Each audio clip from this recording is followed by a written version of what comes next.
Greetings, everyone, and welcome back to our midweek message. My name is Shola Ade, and I am the founder of MBS Complete. Alrighty, so if you were here last week, welcome. If this is your first time here, welcome. Okay, and be sure to check out the videos that we have done in the past because you definitely want to have these gems in your toolbox. Okay, so wow, this week or this series rather, we're going to be talking about burnout. So again, if you haven't seen the last videos, please, I encourage you to go watch those. So this week we're going to be talking about burnout and self-care.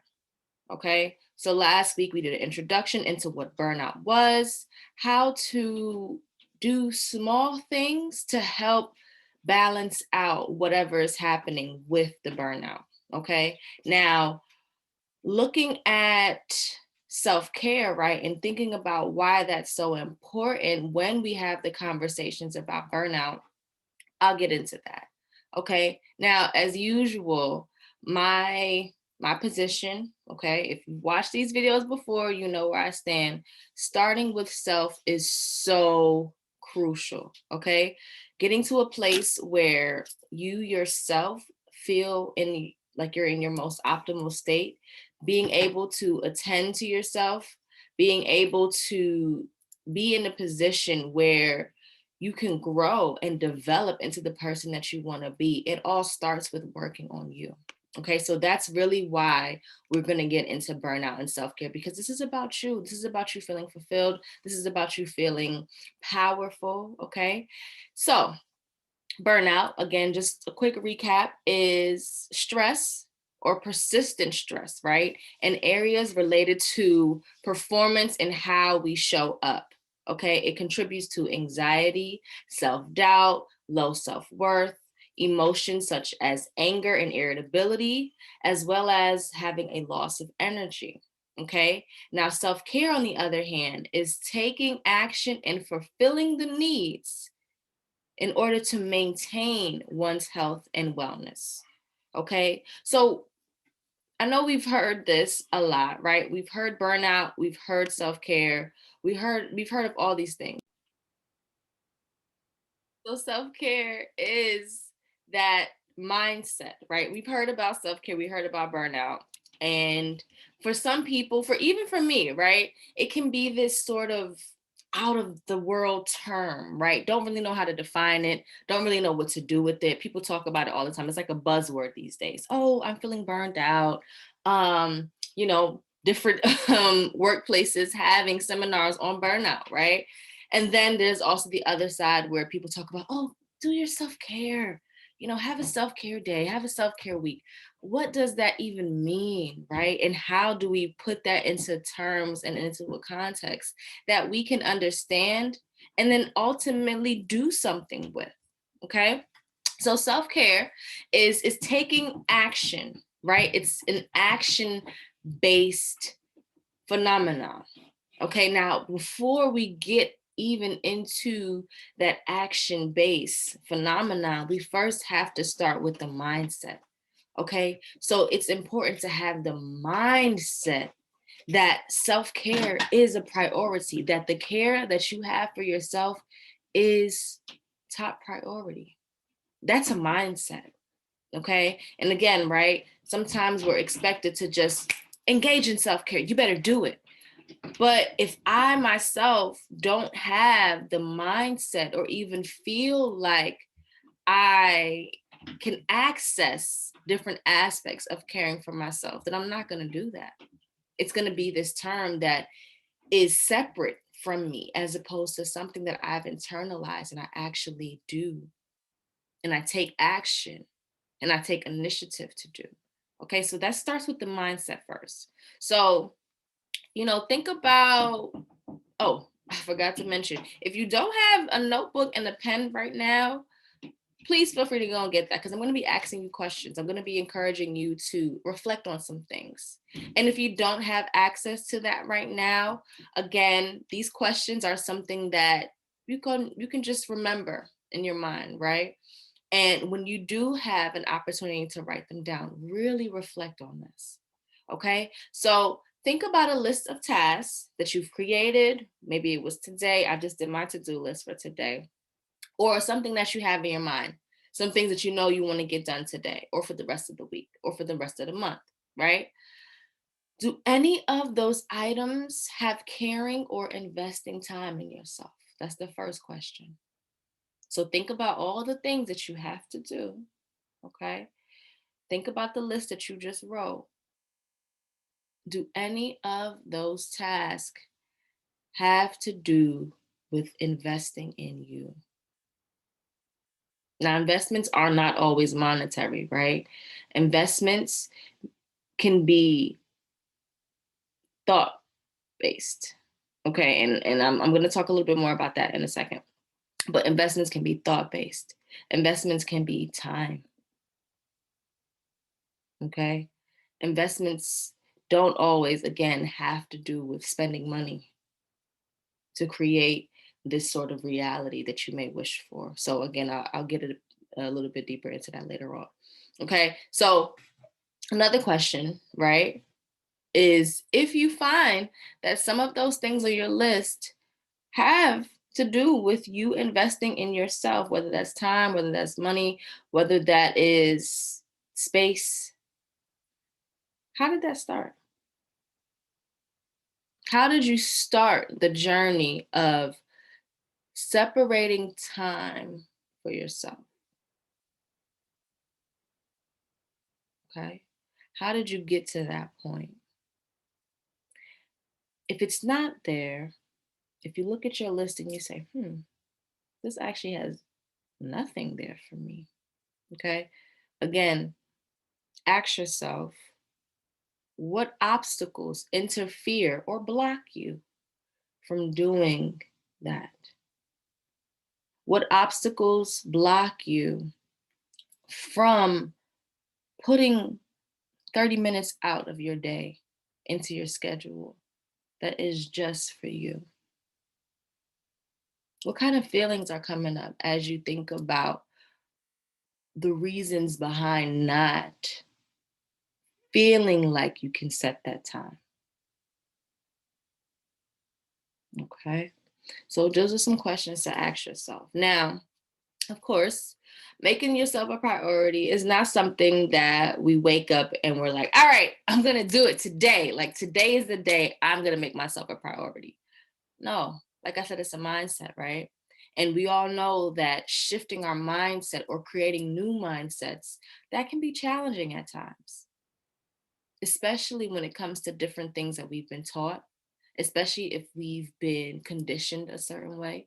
So many of us might find it challenging because we've been taught to feel guilty about doing for ourselves and caring for ourselves, especially when it comes to you and others. We've been taught that if I care for myself too much, if I do too much for myself, that means I'm selfish, right? And so again, mindset, right? If in your mind, the meaning of selfish means that you can't do for yourself, that requires a shift in mindset, right? On the other hand, when we do for others, right, we're seen as being the selfless person. We're so dependable. Anybody can count on us to do anything at any time of the day. And we're so open to serving other people, right? In a lot of ways, that selflessness is glorified. We're taught that people who do for others over themselves may be better than people who choose themselves first. Okay? The danger in that is that a lot of times it goes against our natural feeling and instinct to care for ourselves more. That's the danger, right?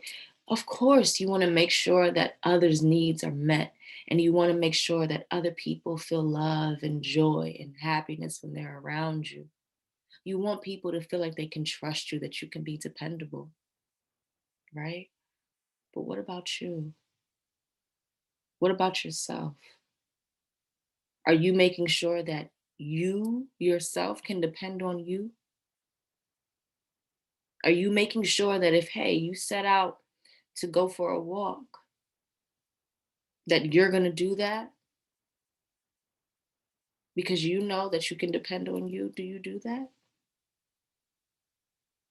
So these are things to ask, right? Things to just reflect on, things to think about. And again, we're moving away from the feelings of guilt and shame, and we're moving into compassion and forgiveness and understanding.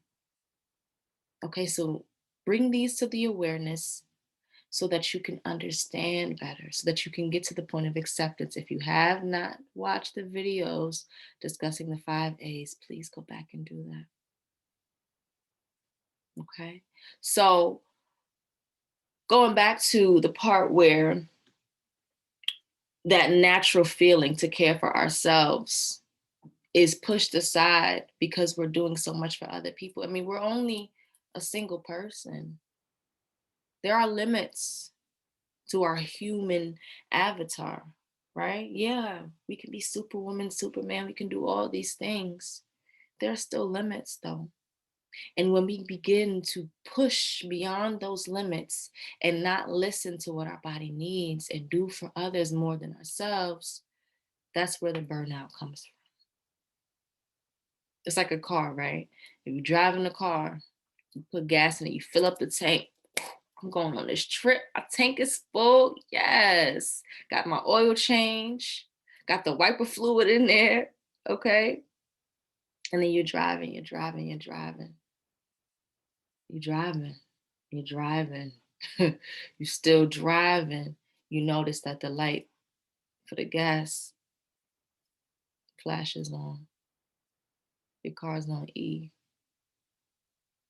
You notice that the check engine light turns on. Hold up, wait a minute. But guess what? I still gotta go. So I'm gonna keep driving. I'm gonna keep driving. And then soon you begin to hear the sounds in the car start signaling even more that, hey, something's not right, but you just gotta keep driving. That's what we do to ourselves at times. And that's where the burnout comes from.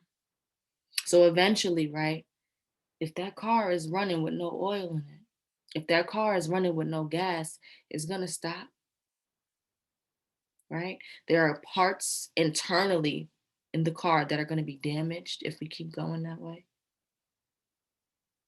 So think about that in the frame of our bodies and ourselves. If we fill up our tanks and we're like, yes, I got it, I'm going, but we never go back and refill, we don't make that investment in refilling our tanks, right? We burn out. Internally, we begin to shut down and we're just going. No energy, anger, irritability, uncertainty about self, lack of trust in self and others. So these things begin to resurface, right? So in that sense, burnout is inevitable, right? If you're driving a car and you're driving it beyond its limits, it's inevitable that the car is going to break down. It's the same thing for you. It's inevitable because there's an imbalance, right? There's an imbalance between doing for others and performing for others versus doing for self and performing for self. It's not balanced. So, how do we get back into balance, right? Well, look at that to-do list and add some activities for yourself, right? What are some things that you have wanted to do, but you have never had the opportunity or saw the opportunity, right? What are some specific feelings that come up for you in regards to burnout? Are they the ones that I've mentioned? Irritability, anger, frustration, low energy, feeling fatigue physically, emotionally, spiritually. What are the feelings that you have in regards to burnout? Uncertainty about your job, uncertainty about your parenting, uncertainty about your ability to step up as a partner. What comes up, right? And then looking at what is coming up, what those specific feelings are, then go to the other side. right? So if, let's say, there's a lot of anxiety, right? Maybe the other side of that is wanting to feel calm, wanting to feel more relaxed. Maybe it's low energy and fatigue, right? And then the other side of that is wanting to feel excited, refreshed, right? So, what do you feel in regards to the burnout? And then what do you want to feel on the other side of that? What is it that you want instead of the burnout, right? Identify it, sit with that, accept that, just sit with it, right? And then reflect on how you can create it. Okay, here's some examples, right? So let's say you want to travel to an island, okay? Well, maybe right now in this present moment, that may not be an option. Again, I said it doesn't always have to be investing money, right? It can be investing time. Or maybe you do invest money, but it's not so much money that you then feel burnt out because you're like, oh my gosh, I got to make this money back. I can't spend $1,000 on a trip. I got rent to pay. Okay. Well, can you spend maybe $5 on an icy, a pina colada specifically, right? Or an island flavor popsicle, something to bring about that feeling that you get when you want to travel, or that feeling that you have when you travel, when you're in that mode of feeling good, feeling happy, feeling relaxed. Can you take maybe $10, go get you a meal, a Caribbean meal, right? And just be present with that meal. Now go to your favorite one, the one you know that got the best food, so that you can really try to simulate that experience. Okay. Or maybe you want to travel just in general. Maybe it's not to an island. Go for a long drive. Check out a different scenery. Check out a different route. Maybe instead of taking the highway, you take the long way. Well, not even the long way sometimes. You just take the avoid highways route. And then you begin to see different things that you generally don't see. And then it becomes this feeling of, wow, I'm in a new place. I'm having a new experience, right? If you want to feel more love, more romance, watch a romantic movie, watch a film that can bring about those feelings of romance for you, right? You may cry a little bit. Oh my gosh, it's so beautiful. Yeah, create that.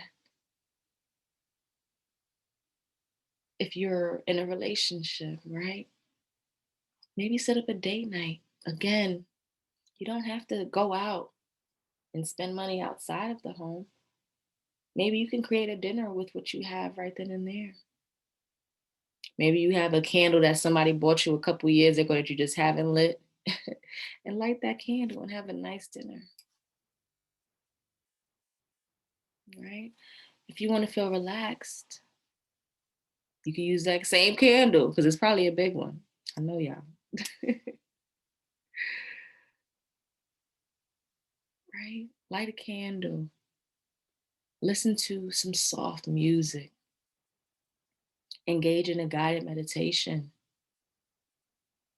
Right? So these are things that you can do in regards to time investments, in regards to energy investments, in regards to monetary investments, in regards to relationship investments. These are some things that you can do to help refill that tank. We got to refuel. We got to refuel. And we'll talk more about refilling that cup later on in this series. Okay. And then, just wanting to highlight what's coming next week, doing things like meditation and going outside for a walk can be helpful in places or situations where you may not just be able to leave for an hour or two, or even leave or, go away for a day, places like work, places like being at home with the kids. So again, creating those spaces, investments in space, right? Creating those spaces where you can get at least 10 minutes, maybe even 5 is enough because you're starting small. 5, 10, 15, 20 minutes of just time for you in that one day. I mean, there's 24 hours in a day, right? Can you afford investment? Can you afford to spend 10 minutes of the day with yourself and just you? Find it. Find it. Okay. So next week, we'll continue on in this burnout series. Again, getting more specific about what burnout may look like in different environments, and then also how to implement certain activities to help restructure those feelings of burnout, and then leading into more self care, self kindness, self compassion, self love, right? Which again, all have to do with that mindset at the foundation. Okay. So, looking forward to meeting with you all next week, touching base, sharing space. Okay. And thank you once again for choosing yourself and for being here. Thank you. Thank you. Thank you. Thank you. Thank you. If nobody has said thank you to you today, here I am saying thank you, filled with so much gratitude. Okay. So feel free to pop into our next video in this series. And then also feel free to explore the videos that we've done in the past. See what you can take from them. Different people take different perspectives from the videos that we have. So feel free to explore and see what comes out. All right. Once again, my name is Shola Ade, and I appreciate you so much. Have a wonderful rest of your week.